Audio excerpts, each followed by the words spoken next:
Hi, good afternoon, everyone. Thank you for joining me and Leonard today. Today again, our topic is on movement is medicine, preventing lifestyle related illnesses. Before we introduce ourselves and start the talk today, just some housekeeping matters. Make sure you are using a supported browser, either Chrome, Firefox, Safari, or Edge. Ensure that your internet connection is stable for the duration of the webinar. I hope you guys can hear me okay right now. You can also test your speaker output in the settings before the webinar starts. If you experience any technical difficulties, do try to refresh your browser again and then rejoin the webinar. And if you continue to experience any kind of technical issue, please send a private message to @Naluri Events for assistance. And for your questions, feel free to ask them throughout the presentation in the chat or leave it to the end where we will have a Q&A. We will have one interactive poll later, so please do participate in the poll. Share your thoughts from the chat box anytime during the presentation. You can type at Sherllie or at Leonard before writing your questions or direct your questions to either of us. If you want to remain anonymous, be sure to tick send private message when you do type your message. This presentation will later be shared as a PDF document at the end of the webinar. You will also receive a recording of the webinar in your inbox after the event. So to start off with, I would like to introduce myself. Again, my name is Sherllie Kartika. I'm a mom. I have a toddler. I'm currently also expecting entering into my third trimester. So also a wife and a dietitian. I like to say that my primary role is mainly first as a mom and a wife, and a dietitian is more of my secondary role. I have a bachelor's and master's in science in nutrition and dietetics from Loma Linda University. And just as like a fun fact, Loma Linda University is situated in the city of Loma Linda, which is one of the 5 blue zones in the world. And a blue zone is just a geographic area on the world map where there is higher concentration of people who live up to 100. So it was very interesting for me to be in school there and witnessing even 101 years old coming to the gym, walking in like as though she's only 70 or 80 years old. So I have my experience both in the US and mainly in Singapore, specialized in chronic diseases and weight and also gut health. I'm also accredited fitness and exercise professional under the NCSF, but I don't practice it professionally. I use it mainly on myself. And yes, so I think now I'll hand off the mic to Leonard to introduce himself as well. Yeah, thanks, Shirley. Hi, everyone. My name is Leonard. So similar to Shirley, I'm also a dietitian based here in Malaysia, but I've practiced across several countries as well. So I started my practice here in Malaysia. I did some clinical trainings and attachments in India and Thailand as well. And of course, I also have a little bit of a practice exposure in the Singapore market, especially in one of my primary areas of interest, which is focused on preventive health and longevity. If any of you have heard of Skills Future before in Singapore, we were very much excited to be part and parcel of the movement where we educated people who have existing conditions like diabetes and high cholesterol, and how they can better manage themselves through practical life skills and tips. I'm also a founder of a couple of different brands, but most notably, pertaining to today's conversation, we do a lot of product development with research and evidence-based manufacturing with different universities here in Malaysia. So I'm the founder of Hoju, which is a recovery protein brand that we developed over the last 4 years ago. And you may also see some of my previous projects that I worked on, so, in the genetic space, in gut health, in the microbiome space as well, and a few other things. And today, where I am situated uniquely today, I work as a strategist in 2 legacy hospitals in Malaysia, with a huge host of different portfolios, but with special interest on cardiology and also on longevity as well. So looking forward to having this chat with you guys here today. Thank you for joining me today, Leonard. Okay, so today, to begin our session, presentation, I'm thinking I'll start with something I hear very often from my clients.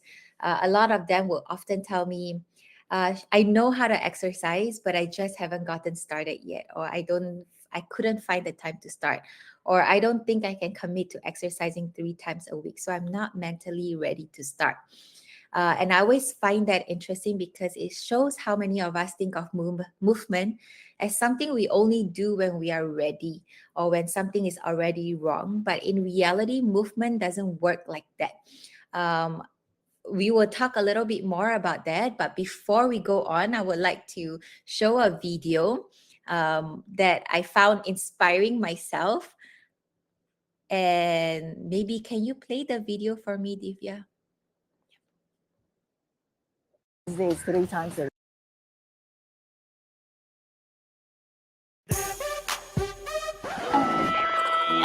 Meanwhile, today I'm with Auntie C at Bird Paradise. She's otherwise known as the Pula. So strong. perseverance, hard work, and build muscle because muscle is key to our strength. Let me show you some moves that even your grandma can do.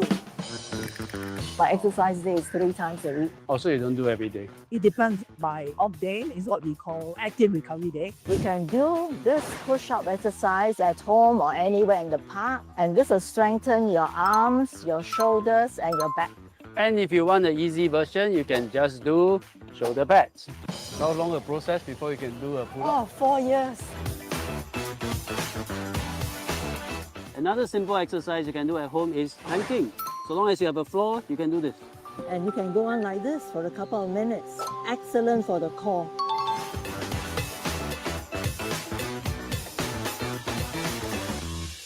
Okay, last one. If you want something more challenging, you can always carry 2 water bottles and do the same. Or if you are like me with a knee injury, maybe you do half a squat.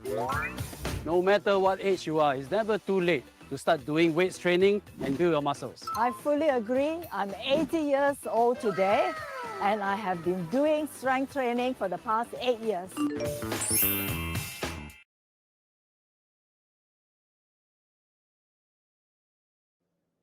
Okay, thank you for the video. I hope some of you are as inspired as I am after watching this video. I tried showing to my parents and my in-laws to encourage them to start working out as well. But basically what I like about that video is to show that strength training doesn't mean you have to fork out 1 whole hour at a gym, but sometimes these are easy movements that you can even do at the comfort of your own home. So again, as shown in the slide, movement is not about just being fit. It's not about being fit enough, but really movement has a long-term effect, which is to keep us stay well and for as long as possible. I think just now Leonard mentioned in his opening that he works in a longevity center.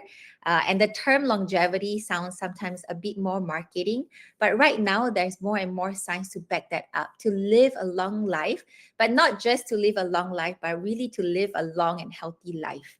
So in fact, many of the conditions we see among my clients today are things like diabetes, high blood pressure, high cholesterol. They don't suddenly appear overnight. They develop slowly over time, often alongside of periods of inactivity. So today what we really want to do is also reframe how we think about fitness, how we think about movement, not as something we do just for aesthetic, just for looking good, like the gym bros, but as something we build into our lives. So maybe from here on, I want to also start with a poll. What stops you from moving more? So it's cool that in Demio, I could actually see the response to see what most people are commenting on.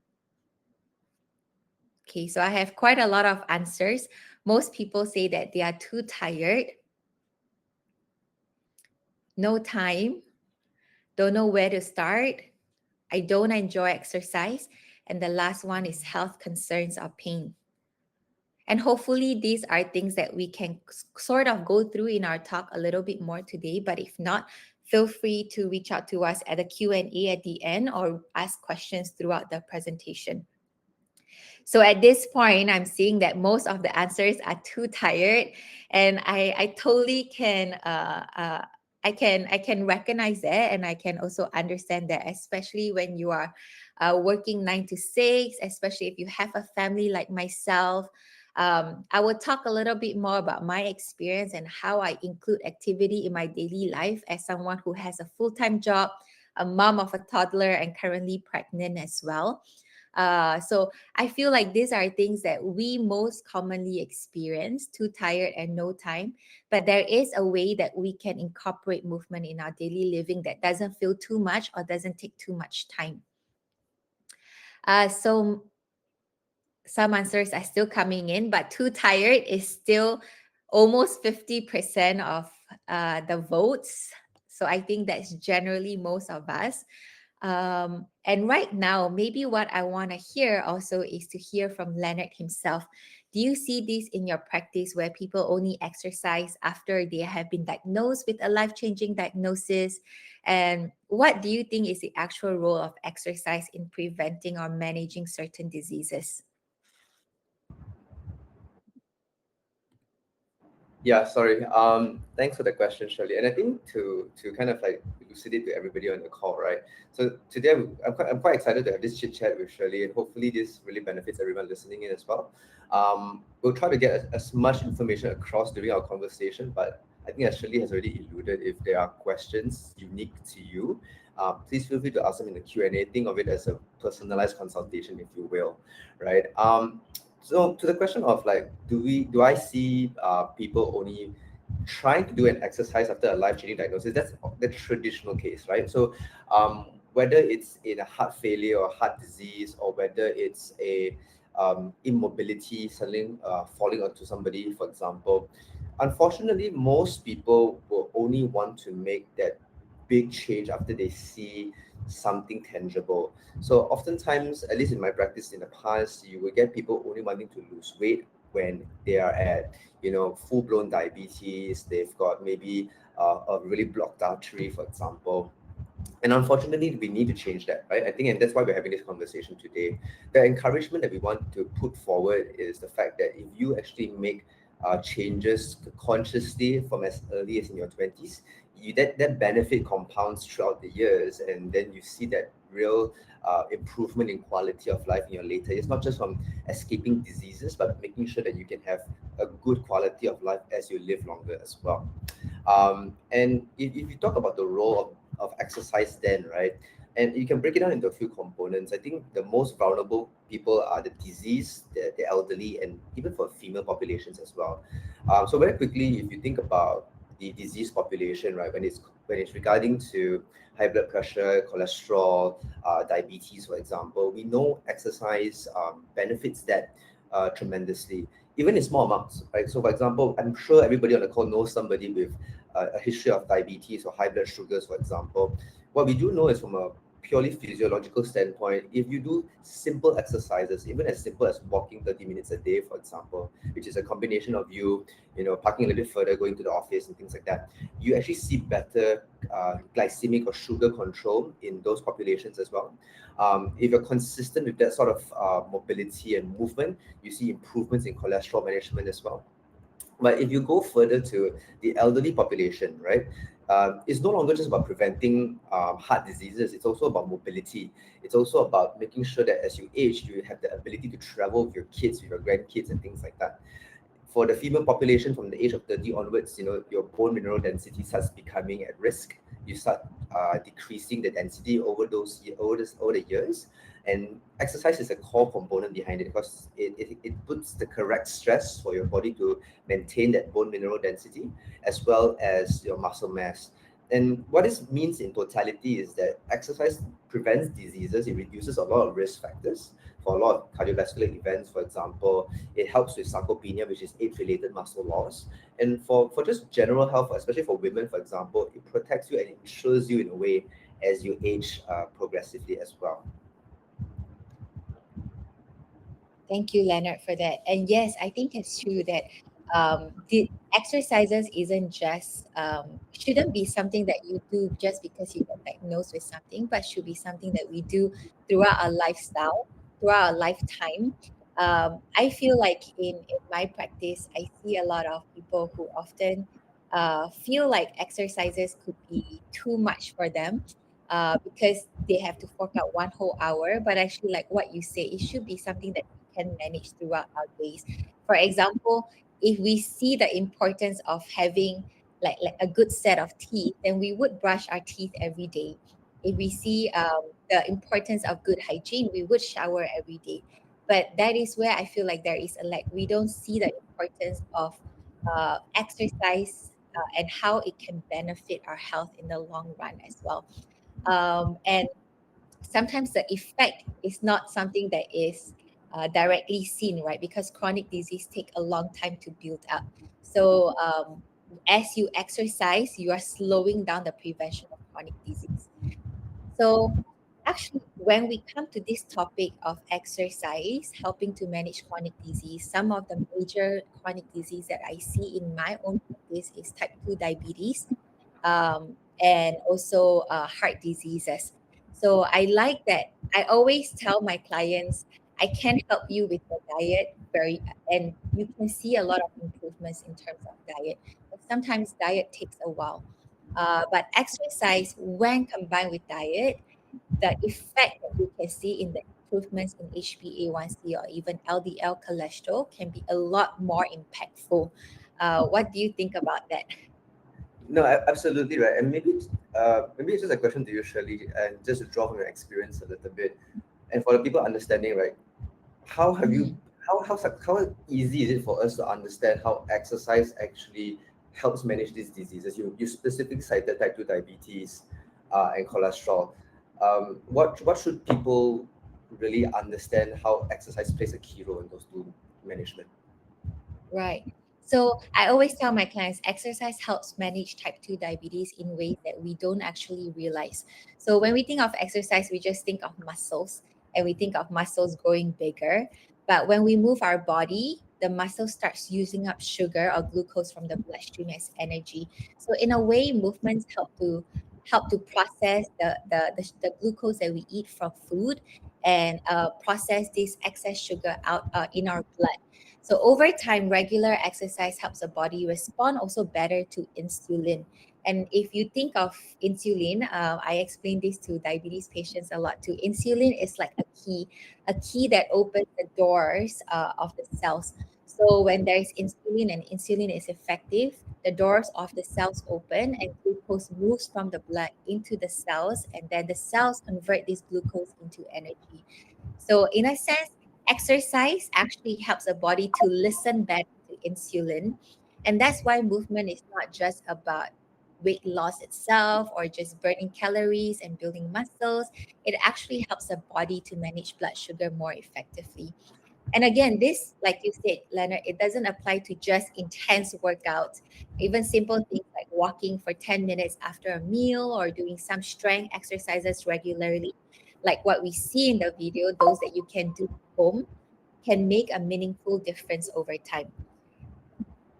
Yeah, and I think when we look clinically, type 2 diabetes is actually one of the strongest risk factors for heart disease, right? And that combined with blood pressure and also your lipid profile of high cholesterol, right? That is what we call a walking time bomb for a heart attack. From your experience with exercise specifically, how do you see the exercise crossing over to reducing not just the diabetic risk factors but also the blood pressure and the cholesterol risk factors, leading to maybe a reduced risk of cardiovascular events as well? Right. I guess with exercise and with diabetes and chronic disease itself, everything is correlated, right? So whenever you have diabetes, or whenever you have hypertension, or whether you have high cholesterol, either of these conditions will increase your risk for these other conditions as well. So if we can work on exercise to improve our diabetes, that would naturally also reduce the risk of heart disease in the long run. But of course, as we move regularly, as we exercise and we train our heart to pump blood a little bit more harder, the heart becomes stronger because the heart itself is a muscle. It becomes more efficient at pumping blood over all around the body. And over time, this can also help to improve blood pressure, circulation, and also overall cardiovascular health.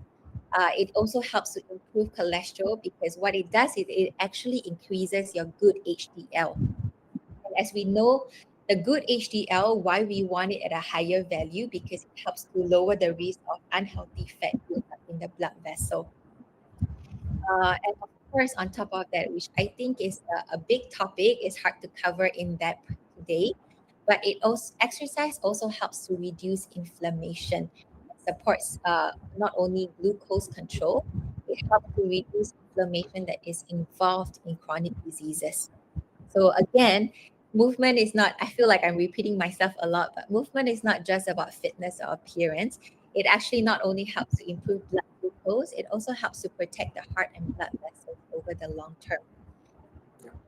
Yeah, I think, echoing whatever you just said, Sherllie, and by the way, it's fine if you go to the gym and your main purpose is to be aesthetic about how you look. I think that's actually a very good motivator for a lot of people. But what we're trying to say is that the benefits don't stop there. The benefits Yes. go beyond aesthetics. It goes beyond vanity in some people's mind, and it goes to really protecting your heart. And I guess just to kind of like tie into what Sherllie just mentioned, I work with a lot of people who, by the time they come to the hospital, they are already typically in their 50s and a bit older. So we see that tail end of things of what happens when you don't exercise, right? I'm not just saying this from a perspective of heart disease. We see this again because my biggest focus is in preventive health and longevity. We see this unfortunately play out in the form of your end of life care, where all of a sudden, because you lack that muscle density, that bone health, you are at higher risk of hip fractures, for example, even as early as your 60s, for example. And in the orthopedic world, if somebody you love in their 60s have a hip fracture from a fall or whatever, the risk of death is like 30% within the first year of the hip fracture if there's no intervention, and it's a 50% chance within the next 2 years of death, right? And that's what we see if you don't do any interventions.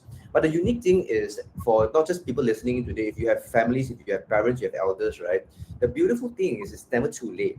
And I think that's a really good segue to what we want to talk about next, which is what is enough movement, right? I think, Sherllie, a lot of people have this idea that you've got to lift a lot of weights, you've got to be jacked like the big gym bros I see in the gym, which can be a little bit intimidating. I think even when I first started out as a fresh graduate, we were also taught that the golden number is either the 10,000 steps per day or that 150 minutes gym session, right? What are your thoughts about it? Do you think people listening in today, or do you think the public should just do that 150 minutes, and if they can't, then it's technically not good enough and they shouldn't bother? I would say yes and no. Like I think like what you've mentioned earlier as well. I think if you are all for the gym bros, you wanna look defined, then of course you have to put in that kind of hours in the gym. But for health and longevity, aside from I guess looks and how your muscles are defined, 150 minutes is a good gauge, but it's not an exact number that we want everyone to aim for.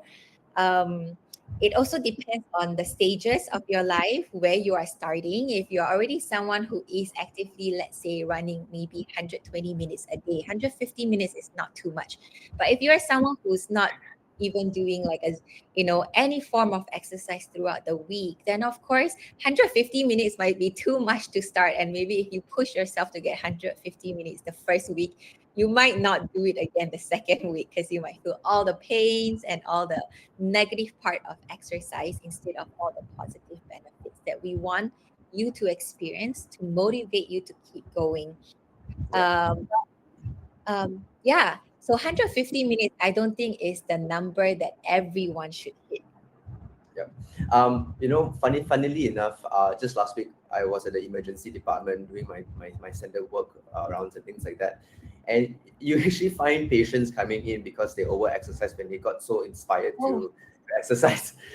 So funnily, whether it's pickleball, whether it's padel, whether it's gym training, whether it's running, the beautiful thing is we definitely are seeing a positive shift in people getting interested to exercise. However, I think like what Sherllie mentioned, you may hear a lot of like standards, right? Of 150 minutes or whatever the number might be. The truth is you got to start where you're at. and you've got to start periodically and transition across. And I'm coming from a perspective of injuries, because we see a lot of people coming into the emergency department with a shoulder tear or things like that. My orthopedics are very happy, but the unfortunate thing is that if you suddenly just jump straight to that level of intensity, not only is it unsustainable, not only is it going to be painful for you, you put yourself at risk of certain injuries as well, which is not going to be nice, right? It's going to discourage you from further exercise as well. But I think fundamentally, to add point to what you just mentioned, Sherllie, in exercise, there's three major categories, right? There's cardiovascular work that protects your heart. There's strength training, strength and conditioning, and then there's a bit of mobility as well. My thought process in that matter is when I work with patients, and whether it's for disease prevention and risk factors control, or whether it's for movement and longevity in the years, that seems to be different camps of what people would say, right? For me, I like to prioritize strength training and mobility work, because I feel that's the more practical thing that everybody should do. But what do you think? Do you think is there a balance that you typically would recommend to your patients about the proportions of exercises that they should undertake? Yes, I do. I think I personally believe that there is a good combination of all strength, cardio, and also mobility.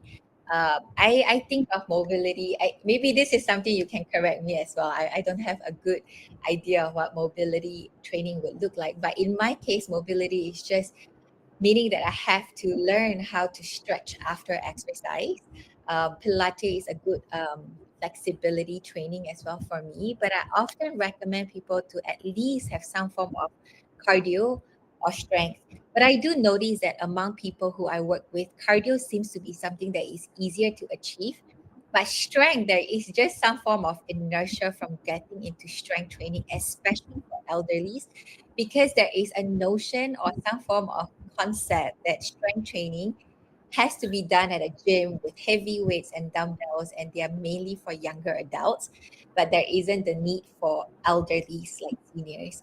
But actually, I do see so much more benefit in strength training um, in elderly, as what you say, to prevent falls and also hip injury, which can increase, can quicken, in a sense, like shorten their lifespan as well, and also cause them not to be able to move around as much after an injury, and that decreases their life quality. So I do feel like a good emphasis that I usually give my patients is usually cardio, and then at some form of strength training, because strength training seems to be more of a deterrence for them.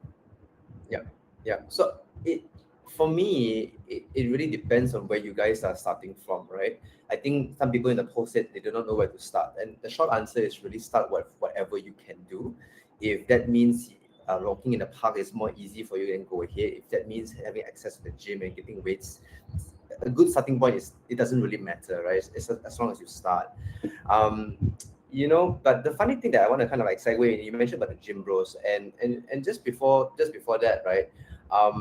When we talk about mobility and all these benefits, I think I echo what you mentioned. There's a lot more new evidence now that shows how strength and conditioning really benefits risk factors management in terms of cholesterol, blood sugars. The way I always explain it to patients is that if everybody here is very familiar with personal investments, for example, and personal finance, right? We always talk about the compounding effect. And when you build your muscle mass to some degree is a little bit like an investment, right? Where the more muscles you build, the more glucose or the more sugar it can sink, and the more metabolically active you are to be able to benefit from more health benefits as well.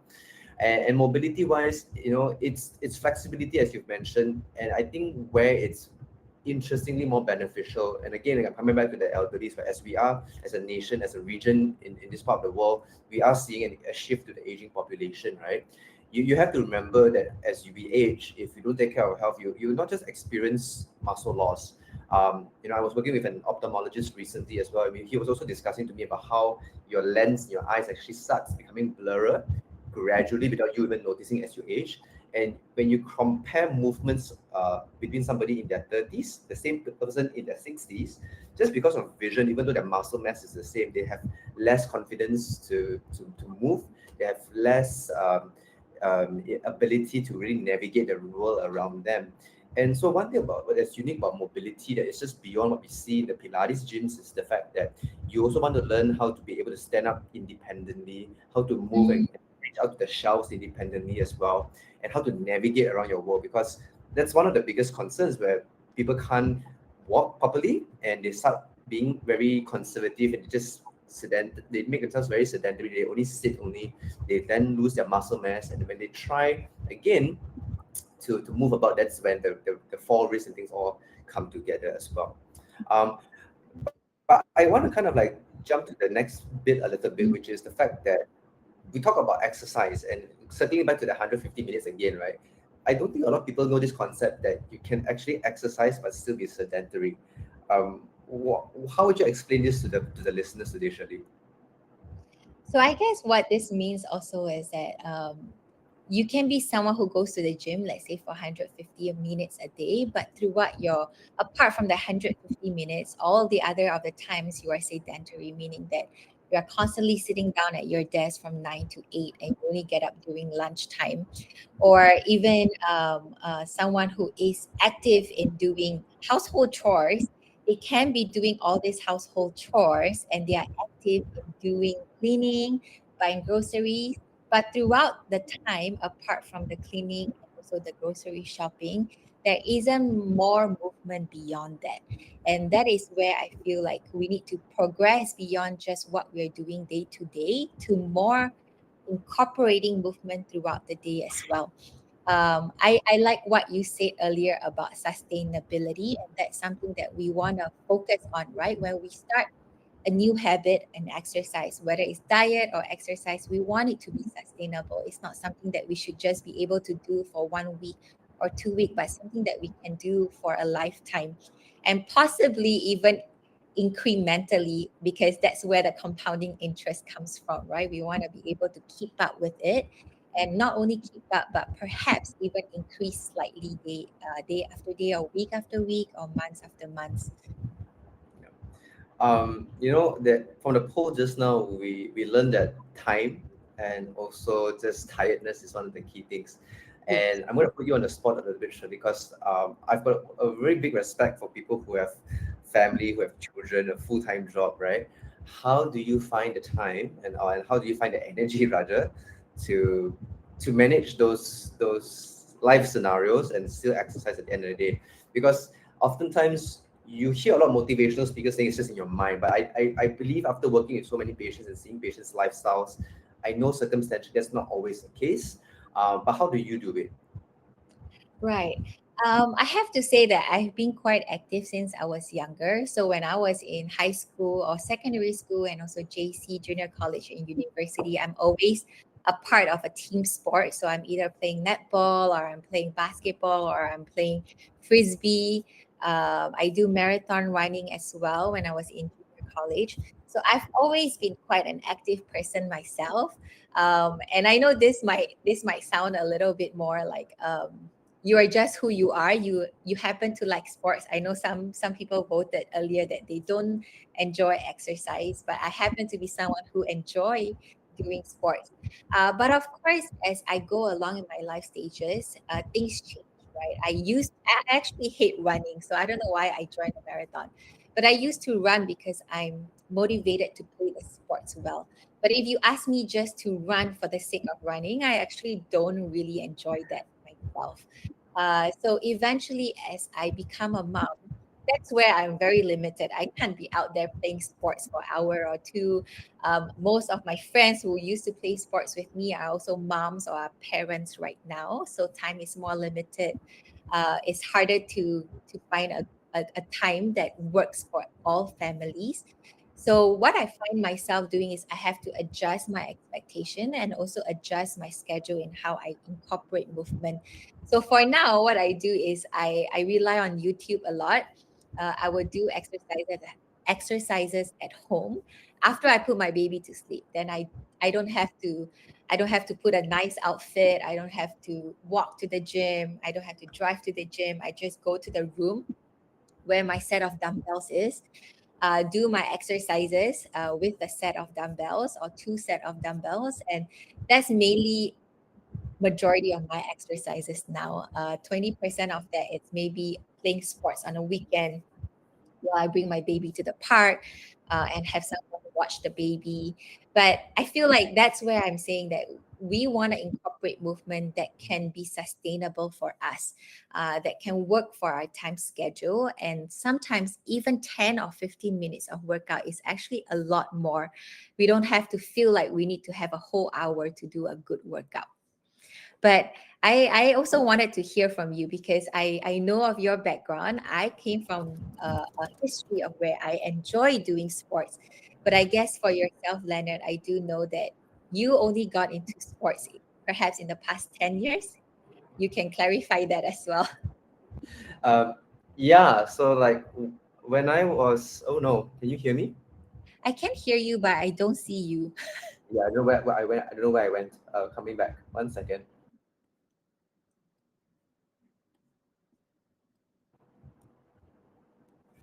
Okay, you're Yeah, back. sorry. Yeah, so when I was younger, when I was a child, I was actually the definition of Doraemon actually. So if you ever seen Roly Poly Oly and a kid is rolling across a hill, that's probably me. In fact, when I was young, I thought I was very athletic when the kids always wanted me to be the goalkeeper for any football game, but I then realized it was because when you were younger, the goal area was much more smaller and a fat kid could just cover the entire thing. Oh So no. yeah, so I was not great at football. I was just a good size to fit into the entire gap. But I was child obese when I was younger, and growing up, I started having a lot of issues in terms of my outlook appearances and things like that. And so my fitness journey started from a bit of a vanity approach. I have to admit, but today where I am today, it's very people see it as very jarring differences because today. You see me in the sports industry, you see me in the longevity space, you see me in marathons, you see me in high rocks and things like that. But I think something that everybody should be aware of is that I didn't start off that way. I started off as that obese kid playing football, not really playing football, just sitting there actually, right? And for me, it was really small things that helped me get there. It was, walking to tuitions and walking to classes and things like that that made me slowly become more fit. For me, the biggest change started when I started hanging out with people who were more fitter than me and they were more encouraging to get me involved as well. And I think really, it's really important to recognize that it's fine to have not enough time, to have not enough energy, and sometimes just to be healthy, right? If that's really the goal, you can achieve it by just doing simple things across your life, right? People always chastise me when I decide to walk to lunch, even though I can drive. I love walking further just because I can save $1 for parking or whatever, just because it's a fun gamified thing.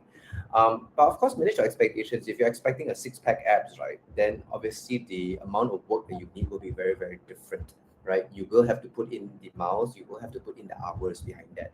But again, we're speaking about being metabolically healthy here, not necessarily, going to that level. The things that I would recommend to people and that I think would have benefited myself and would have saved me a lot of time, and I think people mentioned to know where to start just now in the poll as well. I find it to be extremely helpful today if you can also work with a sports medicine specialist, where if you are not sure about whether your body is safe, your body is suitable for certain exercises or not, a sports medicine doctor can do for you is they can really assess your entire body and see, number one, if there's any physical deficiencies, meaning to say between your left, right side, top, bottom, is there any area that's really, really profoundly weak that may cause you to have a problem when you start working out in the gym, or that may cause you to have a problem as you start going for your first running training and things like that as well. And a sports medicine doctor can then really explain to you what kind of exercises you should prioritize first, objectively speaking. Now, you want to benchmark that with what is available to you. So therefore, that you can do something that is sustainable and then important and relevant to your body as well. And I think that would be sort of like the way I would love to restart my exercise journey and be consistent about it. And to be frank with you, even today, I still find it tiring to exercise. I still find myself dragging my legs and my tired body to the gym.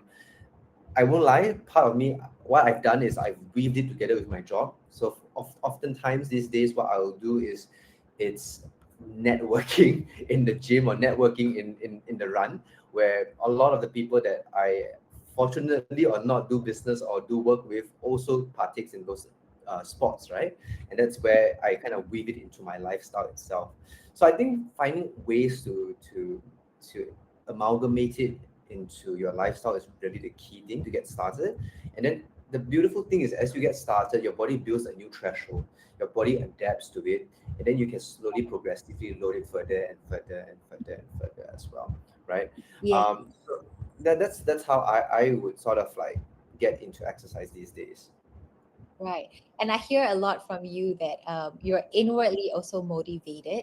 But I also do think that another big factor that we maybe forget to mention today, and I would like to bring it up also, is how the external environment can really help as well. Some environment are more supportive, some are not so. So, for example, I feel like in Singapore, we do have quite a supportive government who is willing to set up a lot of fitness structures all over the neighborhood. um, but also, I had this conversation with my husband, and I think we figure that because Singapore, most men have to go through the army for 2 years when they were younger, that also helped to build some form of like fitness mindset that lasts for a lifetime. But so community is also a strong indicator. I feel like if you are able to find people who are of your age, or even people who are not of your age, like a daughter and a mother, if you are able to help motivate them again and bring them into some form of easier, simple exercises at the beginning, then using that pros or using the good feeling that they feel after exercise to motivate them to exercise even more, that will be really helpful as well. So not just internally you're motivated, but externally there's a community that is supportive of you as well. So finding someone who can support you, meet your need, address the pains that you have, will also be very beneficial in terms of incorporating exercise day to day. Yeah, I always joke with my friends. It's social accountability, but and also optimistic gaslighting, right? To to sucker yourself into the ability that you can do it or not. And I think you're right. I think one thing I tell people today is that today, where we are now in 2026, that there is so much more resources now to get fit. Right. Whether you're in Singapore, you're in Malaysia, you're in wherever you may be, right? There are run clubs everywhere. So and run clubs are differing levels. Not all run clubs are there to get you that next PB in the New York Marathon. Some run clubs are there, yes, for the social scene to find a potential suitor, but also for you to have a simple run as well. And if you talk about Singapore, for example, with infrastructure, I really don't think there is any excuse for Singaporeans to say I don't have the means to get fit, because if you go to your void deck, you go to look, your public transport is so good to the point you can just walk anywhere if you really if you really think about it. So, but I think the key thing that I personally would want everybody to remember is, number one, exercise is not just for the looks. It's really metabolically important to keep yourself healthy and insure yourself against age as well, especially for women, especially for the elderly as well. And the most important thing for me is that you just need to get started. You don't really need to have the most high fly, gym membership. In fact, studies shows actually buying the gym membership will only sustain you for a few months only. You just need a simple, sustainable plan, and that can be as simple as taking 2 flights of stairs every single day to start. It could be as simple as maybe walking a little bit further than your usual routine, and then slowly building on that base. And from that, that compounded over years, you will see that major benefit over time, especially as you age a long time as well.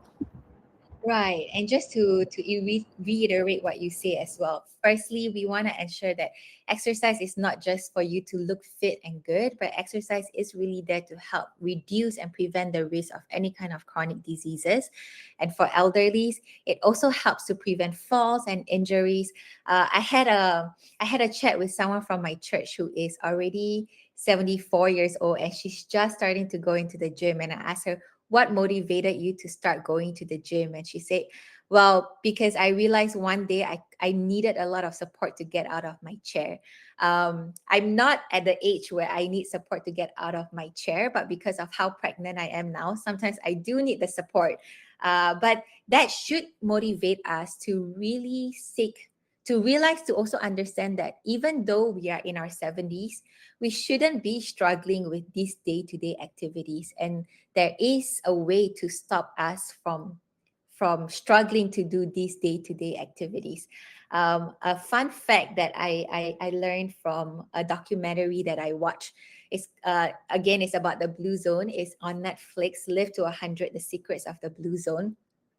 So when they studied the centenarians, the people who live up to 100 in Japan, Okinawa, they mentioned a small sentence that really struck me. But just because Japanese people sit on the floor, day to day, they're doing an average more squats than the average person.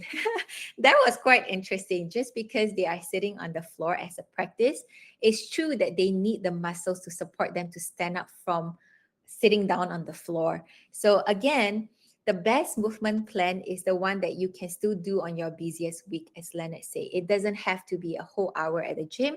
It could be a 15 minutes like what I do at home with a set of weights. You can do a 10-minute HIIT exercises that is on YouTube. Your body still benefits from imperfect movement, even if those movement is taking a 10-minute walks after meal, or taking up the stairs as you come out from public transport rather than going up the escalator, or parking your car further away from than you usually would park it. So again, I want to encourage everyone here that you can start somewhere. It doesn't have to be big.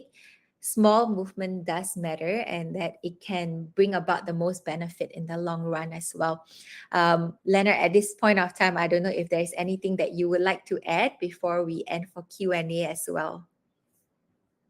There's probably a lot more, but I think there's already some questions in the Q&A in the chat as well. I think we should attend to that first. But we'll probably be able to share more with the questions as well.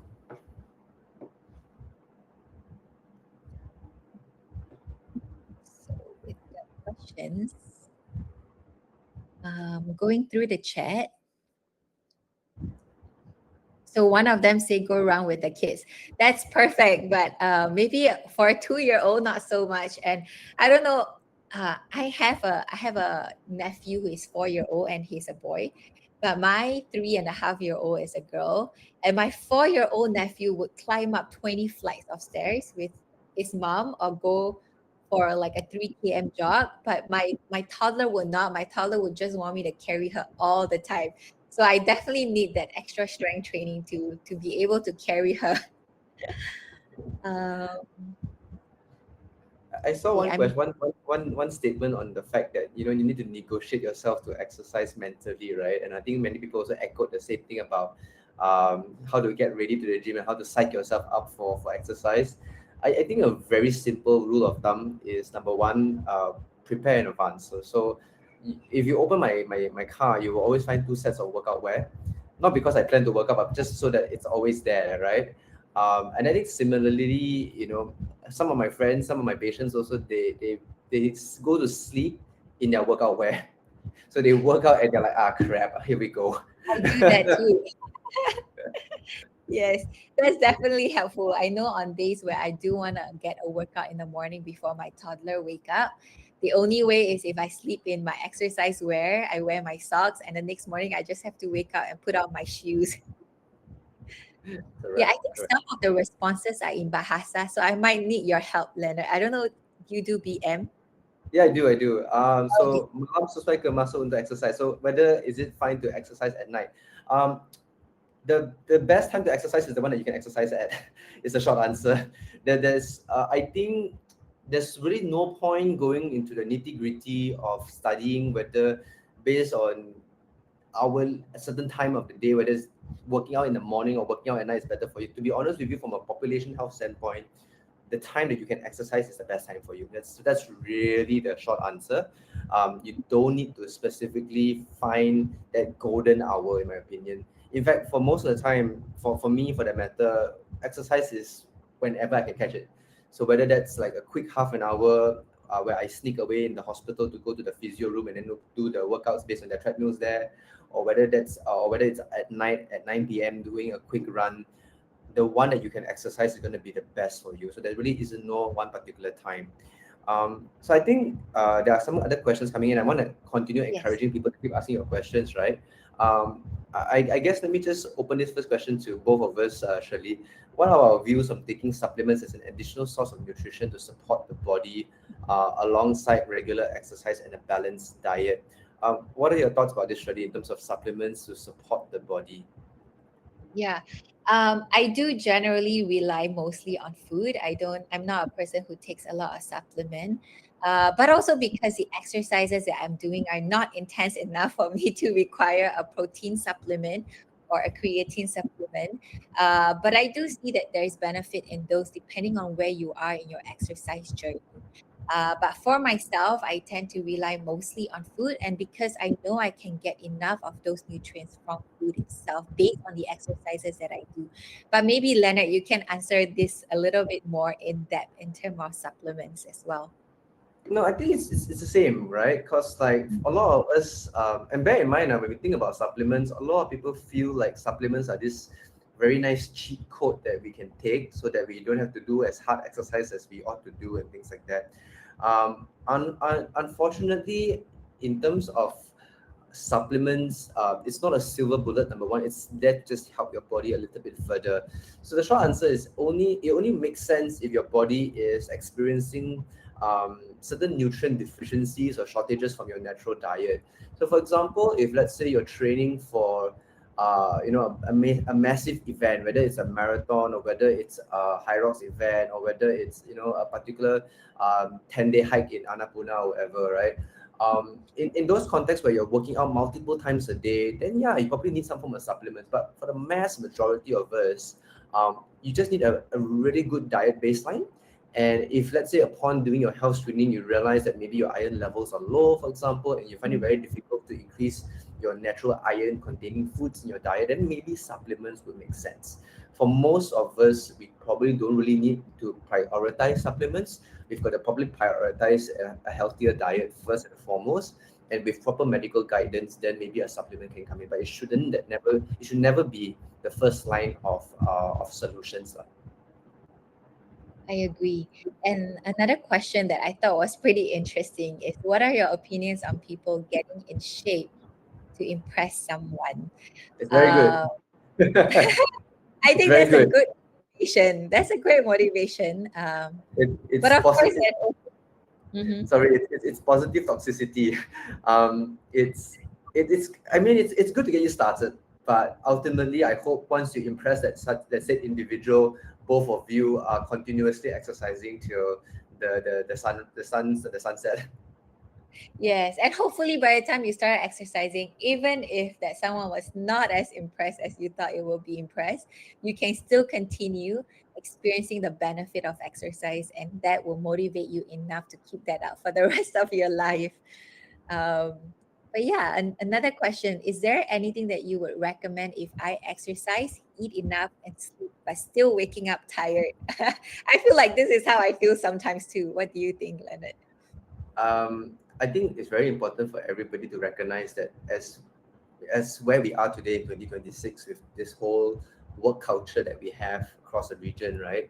Um, our our bodies weren't primed to the amount of stimulation that we now receive in modern life, and because of that, it's very common actually that you exercise, you eat well, but you still sleep, but you still wake up feeling tired. Okay, so what I mean by this is oftentimes if you look at some of the latest evidence, our sleep quality isn't the best, even though you exercise enough and things like that. And it could be a lot of factors. It could be maybe you're over exercising. It could be maybe because you're not resting enough in the sense that you're not detaching from stimulation, whether it's from your screens, whether it's from your work before you sleep, and therefore the sleep quality is deteriorated. There's a lot of reasons, and the only thing I can tell you is that from available literature and data, it seems to suggest it's correlated with our lifestyles, and for the mass majority of people, at least based on existing literature, really likely if you happen to be able to detach from your screens, that seems to be one of the most beneficial things that you can do if you're already exercising and eating well already. But clinically speaking, if you really want to figure out whether you've got clinical insomnia and things like that, there are sleep studies you can do these days in private centers. And they will basically record you sleeping for 12 hours, and then you can figure out whether something is there's something needs fixing, in that sense. Right. And I think you definitely can get the support later on. I will cover a little bit more in Naluri. You can request for a one-for-one consult if you really want to figure out what's the cause of you waking up tired. Do speak to a dietitian, do speak to your doctor more in depth. I personally just found out that I was low in hemoglobin or low in iron, even though I thought I had enough iron all this while. But I guess I'm reaching a point of my pregnancy where I need a little bit more than usual. So that could be also a reason of why you feel tired if you are low on iron as well. So it's good to explore it a little bit more if this persists. One last question before I cover these slides, but how important is food to the lifestyle? I struggle to find the right diet plan. And so actually committing to eating healthy, should I prioritize workout over food or is it the other way around? Thank you. And I guess before I hand it off to you, Leonard, just a short thought on my side is that I think both food and exercise go hand in hand. But if you are focusing on working on two things, then usually it's really hard to focus. So I generally do ask my members, are you more keen to start on some form of exercise or are you more keen on improving your diet first? And I think it helps when you're building a new habit to just focus on one small thing each time before you move on to another. But again, I also do see that the benefits from exercise is a lot, I want to say a little bit quicker than what you could see from diet as well. The benefits beyond to just chronic disease. But I'd like to hear from you, Leonard. Yeah. So if you ask me objectively which one I would always choose personally, it will always be the diet first. Because if you just think about it, right, there's just more frequency of you eating than you exercising typically. That's So true. in terms of long-term impact, diet probably plays a relatively important role, and I think we see that in terms of HDL, your blood sugars, blood pressure, and all that kind of stuff. But I think echoing what you've mentioned, Sherllie, it really depends on where you are at. It depends on you because how serious are you, right? So I've met patients who are super gung ho. They've witnessed a health deterioration with their loved ones, and so they're super motivated to do everything correctly. And because the motivation is so huge, they can do everything under the sun. Now, bear in mind, those kind of people also typically, and I think it's very important to say this here. It's a privilege to be able to do everything one shot. Not everybody have that privilege or resources to do that. I want to put that out very clearly. Some of us, or most of us, would have to do one step at a time, and that's perfectly fine. I think it boils down to a matter of urgency on whether you've got any specific priorities. But then, if there is no specific urgency to a specific medical condition, then really it boils down to what's more available to you. Do you feel that doing that walk is more achievable? Do you feel changing your food portion is more achievable? Where would you like to start first? And be very honest with yourself. And if you find that you can do one thing well, just do one thing well at a time. And for most people, doing incremental steps in that notion, right, brings more long-term sustainable results than you trying to achieve everything one shot and then just burning yourself out. Right, right. That's true. And I guess we only have 1 minute. I know we still have a few questions, but before I end off, there was a comment in the chat that I really wanted to address, which is someone mentioned that negotiating myself to exercise mentally, only to mentally exhausted to do the exercise, and the cycle goes on. So this is what I want to address as well. Sometimes you're stuck in the inertia of like, I want to exercise, but I don't know what to do, and how do I do that? And I'm so tired. I just have to push myself. So the easiest is to include that as part of a habit that you are already doing. And I think like making a plan for it, let's say just setting yourself, okay, I'm running tomorrow 15 minutes, then you don't have to go through of that mental load of knowing what to do. And even the running route for me is easier to run around a field rather than to run as I want to, because I seem to have like decision fatigue. Like, should I go left? Should I go right? But if I know I'm just running around the track 2 times, that's my goal. That's easy to attain. There's no mental prep needed in doing that. So I think the initial one to overcome the mental barrier is definitely gonna be there. Push yourself at the beginning, but after that, when you get a consistent workout routine, then it will be less of a mental barrier over time. And also, study shows that exercising does help improve mental health as well. So, just to address that slightly, I know we still have 2 questions, but we are running out of time. So, sorry for those that we couldn't answer. I think we do have a feedback form. Do let us know how we can do better for this talk. I realize 1 hour is really quite short. There's not much that we can cover. But before I go there, again, if there is a need for you to explore a little bit more in terms of your health, fitness, or diet, in Naluri, we do provide one-on-one consultations. So you can scan this code to book. Later on, the presentation slides will be shared with you, so you will have access to this QR code as well. And of course, Naluri is an app, and they also have the web services as well. We have mental health coaches, dietitians, and fitness coach that you can reach out to. And then let's stay connected. You can follow us on social media and at Instagram or Facebook. And thank you again for all of your time. And thank you, Leonard, for answering the rest of the questions on the chat. Um, thank you for joining us, and hope you all have a good day and a good weekend. Happy Friday. Thanks, everyone. Thanks, Sherllie.